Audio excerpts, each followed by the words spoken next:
Hello बच्चों, मैं आपका अमन भैया और आज हम लाइट चैप्टर में रिफ्रैक्शन पढ़ेंगे। उसमें हम देखेंगे कि रिफ्रैक्शन होता क्या है, होता क्यों है और इसके अलग अलग बोलते हैं एप्लीकेशंस क्या हैं और ये नेचर में हम कहाँ देख सकते हैं। और इसी के साथ हम रिफ्रैक्टिव इंडेक्स पढ़ेंगे। क्या रिफ्रैक्टिव इंडेक्स होता क्या है, इसे निकालते कैसे हैं, ये कैसे वेलोसिटी पे डिपेंड करता है। ये बहुत कॉम्प्लिकेटेड लगता होगा ना, बट अब से नहीं होगा बिल्कुल भी, ठीक है। और उसी के साथ हम आपके लॉस ऑफ रिफ्रैक्शन पढ़ेंगे और फिर इसके बाद हम लेंसेज पढ़ेंगे, क्योंकि लेंसेज काम करते हैं रिफ्रैक्शन पे। याद रखना, mirrors work on the phenomena of reflection and lenses work on the phenomena of refraction. For example देखो बच्चों, हमारे पास ये कुछ लेंसेज है, दिख रहा होगा आपको। ये दोनों है आपके कॉन्वेक्स लेंसेज, ओके। तो इसमें से लाइट आ रही है और जा रही है, बट कुछ चेंज हो रहा है उसी बीच में। और उसी के साथ हमारे पास ये कॉनकेव लेंस है।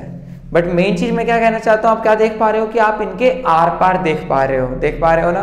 देखो मैं लेंस के आगे रख देता हूं, कुछ चेंज आया देखो। और अगर मैं यही कॉन्वेक्स लेयर लेंस रखूं तो देखो कुछ चेंज आया, ओके। तो आपने लेंसेज देख लिए ना, तो ये सब रिफ्रैक्शन की वजह से हो रहा है। वहीं पे जब आप मिरर्स देखते हो तो जैसे हमारे पास कॉन्वेक्स मिरर है, तो इसमें क्या होता है, रिफ्लेक्शन होता है। आप अपने आप को देख पा रहे होगे, आप फोन को देख पा रहे होगे एक्चुअली, ओके। तो फिर अब हम स्टार्ट करते हैं कि ये रिफ्रैक्शन होता क्या है, ये क्या बला है और इसका सॉल्यूशन क्या है। So let's start our topic, refraction of light.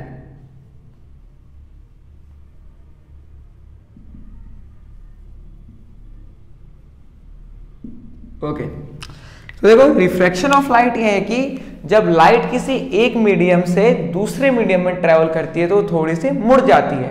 इस मुड़ने को ही हम क्या कहते हैं, रिफ्रैक्शन। अब आप पूछोगे भैया ये मीडियम क्या होता है, तो देखो बच्चों, मीडियम आपका क्या होता है कि कोई भी सेम चीज जो है एक सेट, वो एक मीडियम है।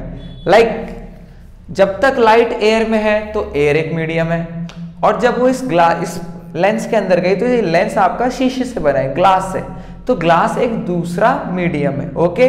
तो जो लाइट एक मीडियम से दूसरे मीडियम में जाती है तो थोड़ी सी बेंड हो जाती है, और इसी बेंडिंग को हम रिफ्रैक्शन कहते हैं। फॉर एग्जाम्पल इवन पानी के अंदर भी लाइट बेंड हो जाती है, क्योंकि पानी एक दूसरे तरह का मीडियम है। डायमंड के अंदर, ठीक है ना, अलग अलग सब्सटेंसेज मतलब जो डिफरेंट सब्सटेंसेज है वो डिफरेंट मीडियम है, okay.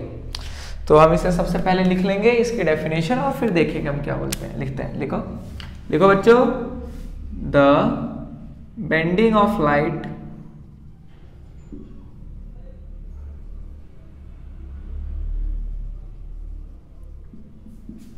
when it travels from one medium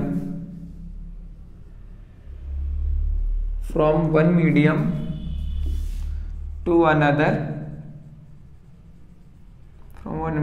from one medium to another obliquely। देखो बच्चों, ये obliquely वर्ड मैं समझाता हूं अभी।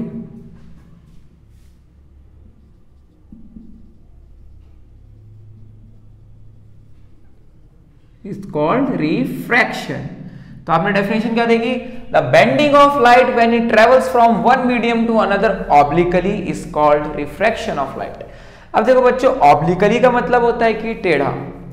लाइक जो लाइट, जैसे कि हमारे पास एक मीडियम है शीशे का, मान लो, ठीक है, शीशा रखा हुआ है इतना, तो जब लाइट यहां से टेढ़ी आएगी ना, मतलब तभी इसका रिफ्रैक्शन होता है। अगर ये लाइट सीधे पड़े तो इसका रिफ्रैक्शन नहीं होता। इसीलिए हमें ये ऑब्लिकली वर्ड लिखना बहुत जरूरी है अगर हम अच्छे से पढ़ना चाहते हैं तो, ठीक है। तो डोंट इग्नोर इट। तो आपने याद कर लो, the bending of light when it travels from one medium to another obliquely is called refraction. अब देखो, अगर मैं इसके लिए आपको एक डायग्राम बना के शो करूं, देखिए,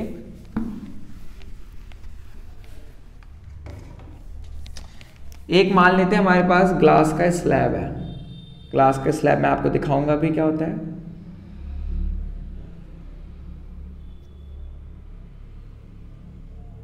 ठीक है, ये हमारे पास ग्लास स्लैब है।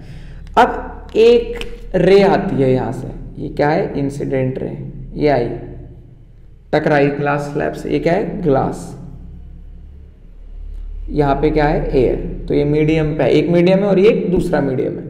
तो हम यहाँ से क्या ड्रॉ करेंगे, एक नॉर्मल। आपको पता है कि नॉर्मल क्या होता है, जो सरफेस से परपेंडिकुलर होता है।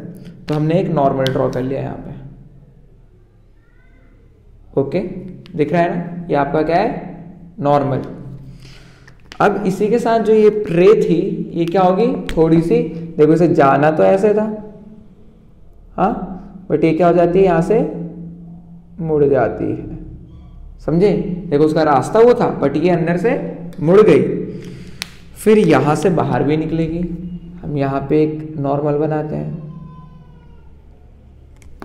अभी रे क्या करेगी, यहां से भी बेंड हो जाएगी, समझ रहे हो। ग्लास स्लैब में दो बार रिफ्रैक्शन हो रहा है, एक बार यहां पर O पॉइंट कह देते हैं और एक बार यहां पे P पॉइंट कह देते हैं।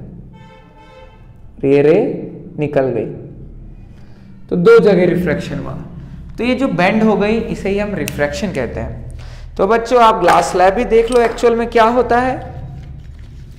हम आपको यहाँ पर हमारे इंस्टीट्यूट में आएंगे तो आप डिफरेंट टाइप्स के प्रैक्टिकल्स भी देख पाएंगे, क्योंकि हमारा मोटिव यही रहता है कि आप पढ़ाई अच्छे से करें और उसी के साथ चीज़ों को बहुत ही गहराई से समझें और अपनी क्यूरियोसिटी को और बढ़ाएं।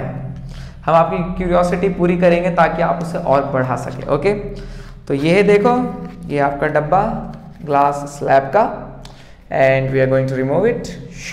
ये देखिए बच्चों, तो ये है आपका एक ग्लास स्लैब। ये क्या है, शीशे का है और इसकी इतनी ये थिकनेस है। तो मान लो ये ऐसे रखा हुआ है और ये लाइट जो आ रही है वो यहाँ से टकरा रही है और इसके अंदर बेंड होके बाहर निकल रही है। मैं इसकी प्रैक्टिकल वीडियो आपको जल्दी ही दिखाता हूँ, क्योंकि हमने ये सब बना रखा है ताकि आप जो ऑनलाइन देख रहे हैं उसे वो भी अच्छे से देख सके। ओके, तो हमने इसे रख दिया एंड हम अपनी पढ़ाई फिर से स्टार्ट करते हैं। ओके, तो ये डेफिनेशन तो लिख लिया और आपने डायग्राम देख लिया। अब हम देखेंगे कि ये होता क्यों है, why does it happen. Okay, तो पहले थोड़ा सा नाम भी देख देते हैं। देखो ये जो रे आ रही है, इस रे को हम बोलते हैं इंसिडेंट रे। क्या, इंसिडेंट रे। और इंसिडेंट रे और नॉर्मल के बीच का जो एंगल होता है उसे हम क्या बोलते हैं, एंगल ऑफ इंसिडेंस, ठीक है ना।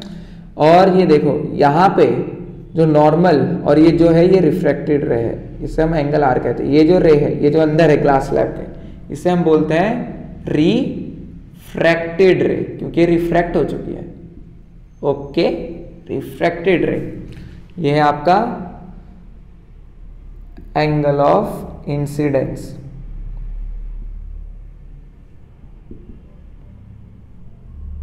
और ये जो है आर, ये क्या है आपका angle of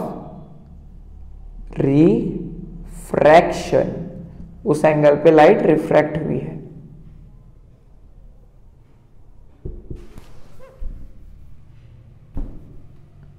angle of refraction.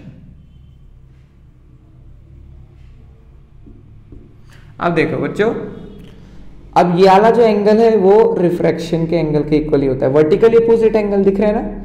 और जो ये वाला एंगल है जो बाहर निकली, नॉर्मल, और ये जो रे बाहर निकली, इस रे को हम कहते हैं एमर्जेंट रे। क्या, एमर्जेंट रे, क्योंकि ये क्या हो रही है, एमर्ज हो रही है, बाहर निकल रही है, एमर्जेंट रे।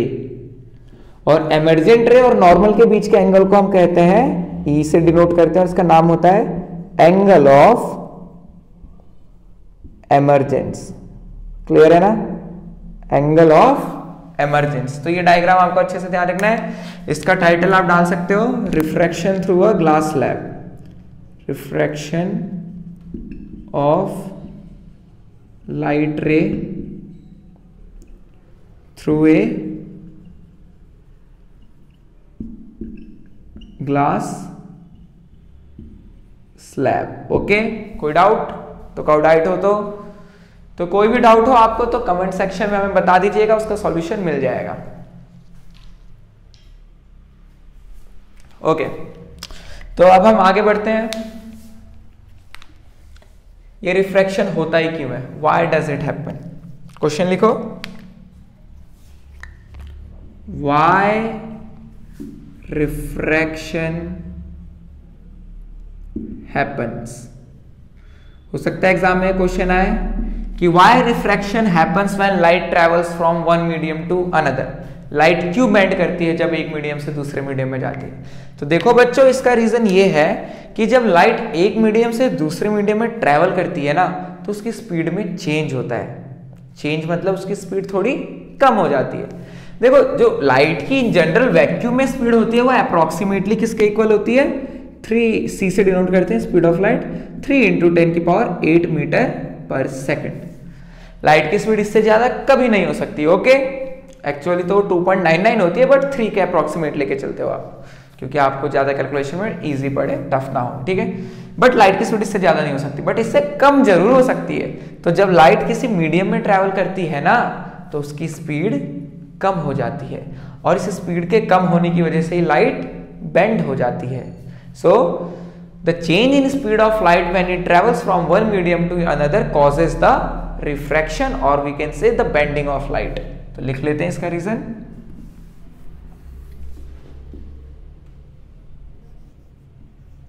Refraction happens when light travels from one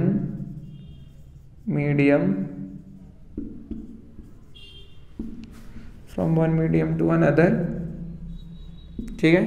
refraction happens when light travels from one medium to another because, यहां से हमारा आंसर है, because the speed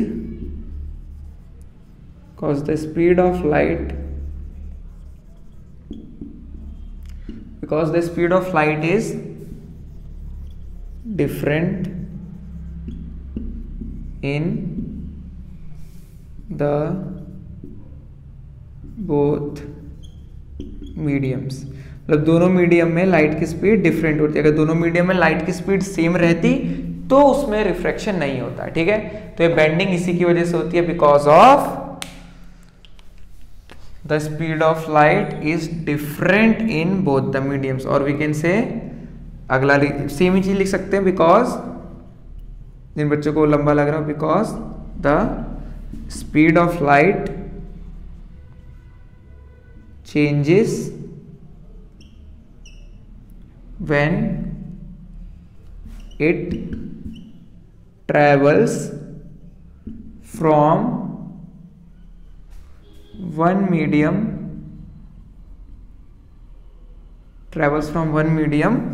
to another। Okay, हम क्या कह सकते हैं? Refraction happens, why does refraction happens because the speed of light, ठीक है, यहां से चेक कर लेना, because the speed of light changes when it travels from one medium to another। कोई डाउट, कोई दिक्कत? आई होप ये क्लियर हो गया होगा। ओके, तो देखो, जैसे ग्लास लैब का इसी का एग्जांपल लेता हूं। जो मीडियम 1 है, फर्स्ट मीडियम कह लो एयर, तो जब तक वो एयर में है उसकी जो स्पीड ऑफ लाइट है वो कितनी है? 3 × 10⁸ मीटर पर सेकेंड। बट जब वही लाइट ग्लास के अंदर जाती है तो उसकी स्पीड हो जाती है 2 × 10⁸ मीटर पर सेकेंड। देख रहे हो ना, यहाँ बहुत कम हो चुकी है, तो उसी की वजह से ये लाइट बेंड होती है।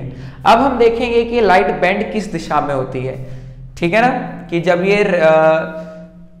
एक मीडियम से दूसरे में जाएगी तो ये किस दिशा में बेंड होगी। ओके, तो अब इसको स्टार्ट करते हैं। ठीक है, मिटा दूं? लिख लिया सबने? जल्दी से लिख लो जिसने नहीं लिखा पॉज करके। तो हम इसे क्लियर करते हैं।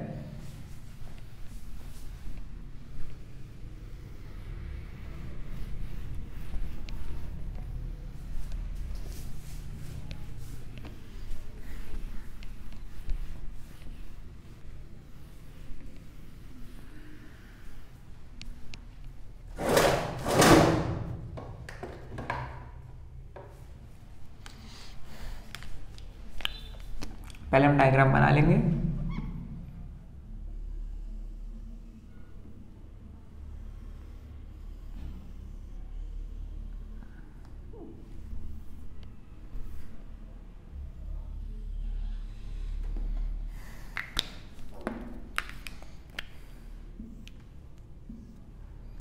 तो देखो बच्चों अब हम क्या लिखने वाले हैं, देखो जब लाइट एयर से ग्लास में जाती है, ये है हमारा एयर एक मीडियम और ये है ग्लास, तो जब लाइट एयर से ग्लास में जाती है तो ये हमारा नॉर्मल है, यू नो परपेंडिकुलर।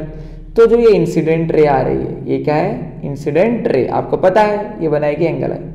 तो जब इंसिडेंट रे एयर से ग्लास में जाती है तो ये नॉर्मल की तरफ बेंड हो जाती है, मतलब इसे जाना तो इधर था बट ये नॉर्मल की तरफ मुड़ जाएगी, इस तरफ। ओके, क्लियर है?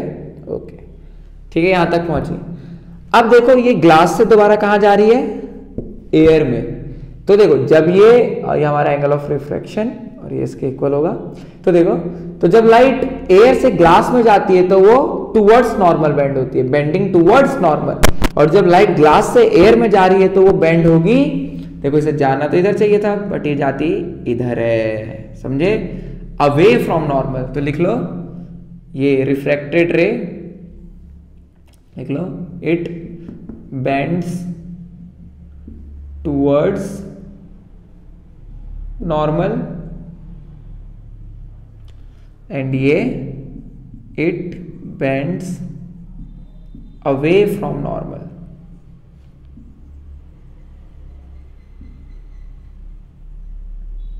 क्लियर है? It bends towards normal, normal की तरफ मुड़ी और ये नॉर्मल से उल्टी मुड़ी, तो away from normal. Okay, clear है भाई?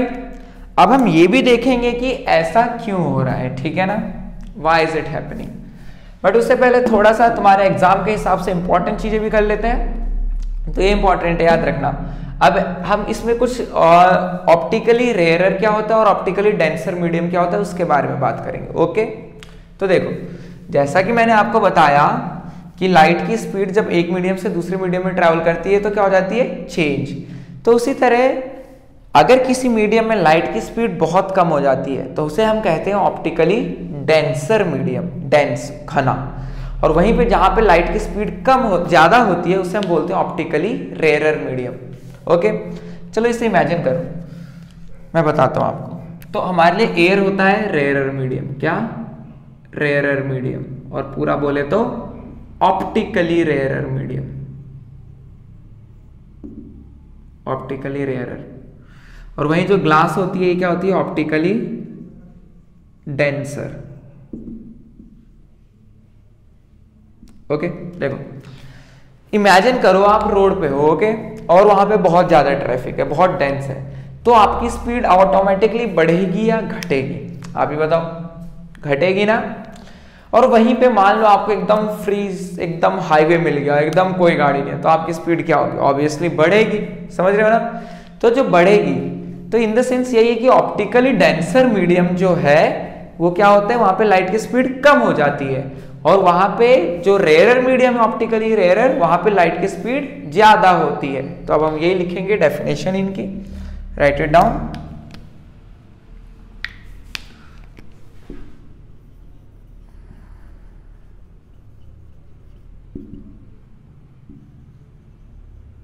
Optically rarer medium, simple definition है, the medium in which the medium in which the speed of light is more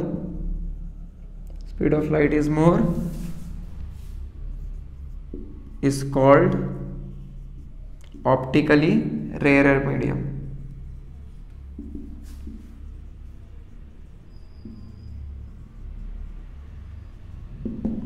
और इसी का अपोजिट हमारा ऑप्टिकली डेंसर मीडियम हो जाएगा।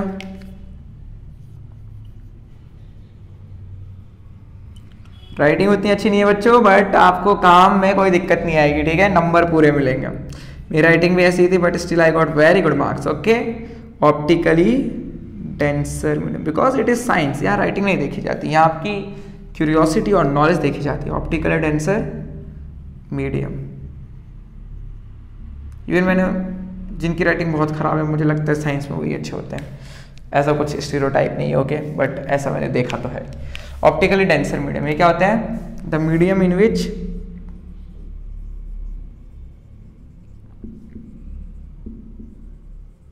medium in which the speed of light is more, या फिर कह सकते हैं जिसमें लाइट ज्यादा फास्ट ट्रेवल करती है वो ऑप्टिकली, मैं क्या लिख रहा हूं, डेंसर ना, sorry, speed of light is slow.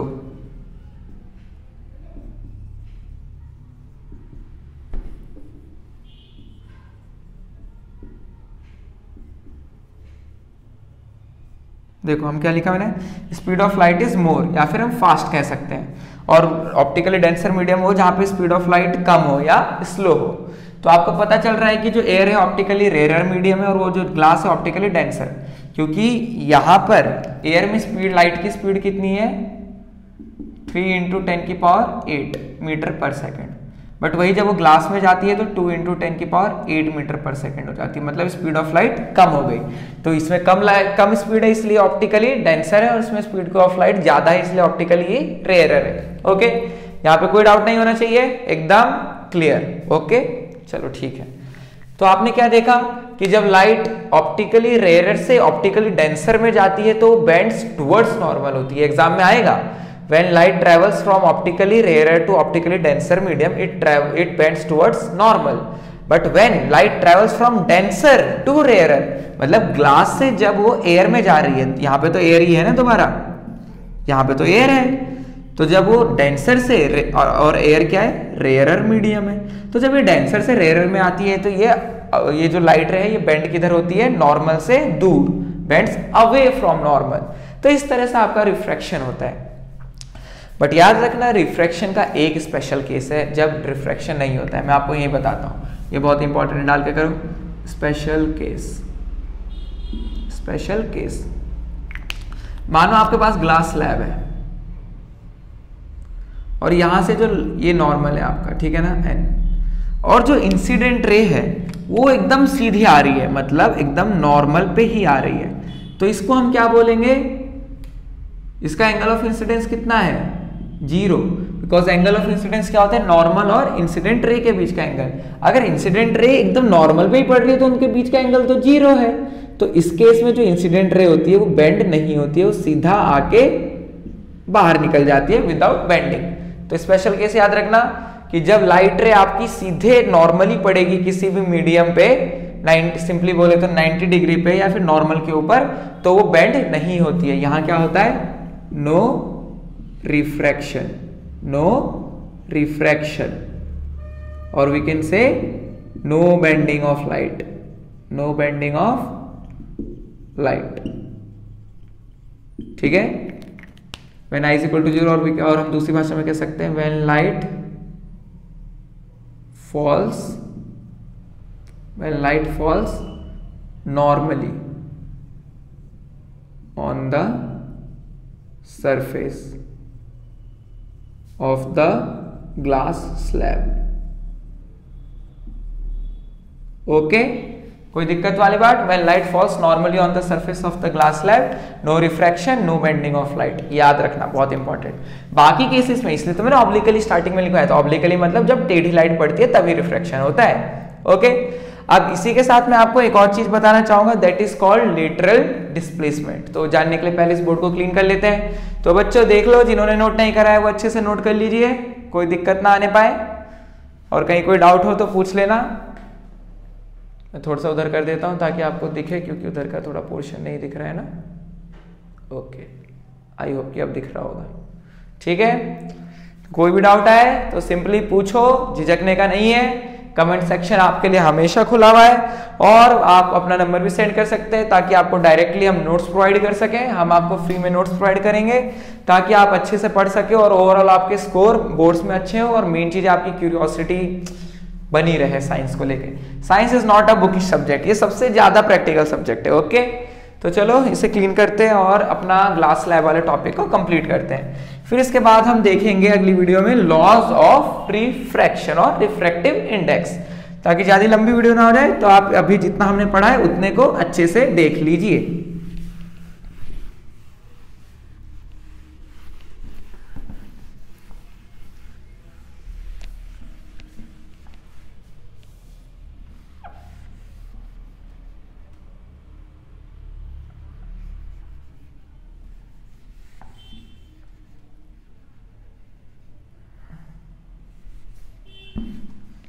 हमें क्या देखना है, लेटरल डिस्प्लेसमेंट। ओके देखो बच्चों, मान लो ये मेरे पास ओरिजिनल रे है, ये कौन सी रे है, इंसिडेंट रे। मान लो ये ग्लास स्लैब नहीं होता तो ये कैसे चलती, ये सीधी ऐसे ही चलती जाती, ऐसे चलती जाती ना। ओके तो ये क्या है, पाथ ऑफ ओरिजिनल रे, पाथ ऑफ, या फिर क्या बोलते हैं, ओरिजिनल पाथ कह लो, असली में से यही चलना था, ओरिजिनल पाथ ऑफ इंसिडेंट रे। अगर ग्लास स्लैब नहीं होता तो ये इस रास्ते से जाती, ओरिजिनल पाथ ऑफ इंसिडेंट रे। और ये जो रे है ये कौन सी है हमारी, आपको बताया था मैंने, कौन सी कौन सी कौन सी, एमर्जेंट रे, नॉर्मल से ये रे के ऊपर, ठीक है ना। ये एरोज जरूर बनाना, arrows are very important in exams, number कटते हैं इसके लिए। एमर्जेंट रे, तो आपको कुछ दिखेगा यहां देखो, ये रेज एक दूसरे के पैरेलल है, दिख रहा है आपको, थोड़ा सा डायग्राम में ऑफ है बट ये एक दूसरे के क्या होंगी, पैरेलल आएंगी। तो जो ये डिस्टेंस होगा इनके बीच में, समझ रहे हो, इसी डिस्टेंस को क्या कहते हैं, लेटरल डिस्प्लेसमेंट। इसका भी हम प्रैक्टिकल दिखाएंगे आपको, लेटरल डिस्प्लेसमेंट ऑफ लाइट रे। और डेफिनेशन में लिखना हो तो आप क्या लिखोगे, देखो ये परपेंडिकुलर डिस्टेंस होना चाहिए 90 डिग्री पे, ओके ठीक है, वरना टेढ़े मेढ़े तो हम कुछ भी खींच सकते हैं ऐसे वैसे, बट परपेंडिकुलर। तो इसकी डेफिनेशन क्या होती है लेटरल डिस्प्लेसमेंट की, the perpendicular distance between the emergent ray and the original path of incident ray is called lateral displacement. Okay parallel तो लग ही रहा है, चलो ठीक है, तो इसका डेफिनेशन लिख लेते हैं। लेटरल डिस्प्लेसमेंट, अब हम ये देखेंगे किन किन फैक्टर्स पे डिपेंड करता है, ये भी बहुत इंपॉर्टेंट है एग्जाम के लिए। लेटरल डिस्प्लेसमेंट लिख लो, द परपेंडिकुलर डिस्टेंस, मुझे पता है 90% बच्चों ने ये नहीं लिखा होगा और ये बनाया होगा, ओके ये भी परपेंडिकुलर, ठीक है, द परपेंडिकुलर डिस्टेंस बिटवीन, मुझे पता है बहुत बच्चों ने ये भी नहीं लिखा होगा, सिंपली ये बना दिया होगा, ठीक है, perpendicular distance between emergent ray, perpendicular distance between emergent ray and the original path of incident ray, original path of incident ray is called, बस या फिर लिख लो, is called lateral displacement, lateral displacement. Okay, the perpendicular distance between the emergent ray, this is the emergent ray, and the original path of incident ray, तो ये distance कहलाती है आपकी लेटरल डिस्प्लेसमेंट। ओके कोई डाउट है तो पूछो और क्लियर करो, ओके लाइफ में डाउट नहीं रखने, डाउट्स आर डेविल्स। ओके तो ये हो गया हमारा। आप देखो ये किन किन फैक्टर्स पे डिपेंड करता है कि लेटरल डिस्प्लेसमेंट किन किन चीजों पे डिपेंड करेगा, मतलब ये डिस्टेंस कम और ज्यादा हो सकता है, तो किन किन चीजों पे लिखो। अब हम लिखेंगे factors on which lateral displacement depends. Okay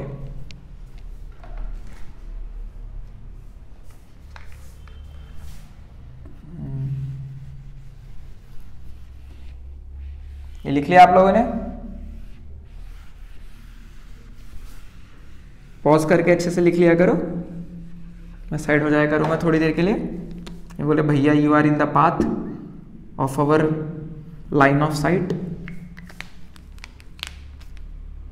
okay ठीक है, तो आपको डाउट हो तो आप कभी भी हमारे इंस्टीट्यूट पे आ सकते हैं पता करने के लिए। हमारा इंस्टीट्यूट 3 बजे से 7:30 बजे तक ओपन रहता है, तो यू कैन कम। ओके चलो सुबह के नहीं शाम के। ओके बोले भैया 3 बजे उठ के 7:30 बजे तक पढ़ा रहे हो, ऐसे हम दिन की भी क्लासेस रखेंगे हम जल्दी। ओके मॉर्निंग क्लासेस, तो बट ये रहा आपका।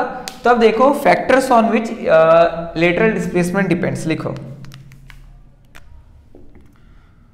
Factors on which lateral displacement factors on which lateral displacement of the glass slab depends. Factors on which the lateral displacement of the glass slab depends are first, पहला factor क्या है? Thickness of the glass slab. आपका जो glass slab वो कितना मोटा है, thickness of slab, glass slab. Okay. Second, refractive index of glass slab. अभी आपने रिफ्रैक्टिव इंडेक्स पढ़ा नहीं है, बट मैं बताता हूँ, अगली क्लास में एकदम क्लियर हो जाएगा जो नेक्स्ट वीडियो होगी. Refractive index of the glass slab, और सिंपली कहे तो मटेरियल भी कह सकते हैं, material from which it is made, material from which it is made, क्योंकि रिफ्रैक्टिव इंडेक्स मटेरियल पे डिपेंड करता है. और तीसरा पॉइंट आपका इंपॉर्टेंट, एंगल ऑफ इंसिडेंस. मतलब कि ये जो आपका ये है ना आई, ये आई जितना ज्यादा होगा लेटरल डिस्प्लेसमेंट भी उतना ज्यादा होगा. ठीक है. एंगल ऑफ मतलब उस पर डिपेंड करता है, एंगल ऑफ इंसिडेंस. ओके. तो देखो, और एक्चुअल में ये इनसे डायरेक्टली प्रोपोर्शनल है आपका लेटरल डिस्प्लेसमेंट. मतलब आपका जो लेटरल डिस्प्लेसमेंट है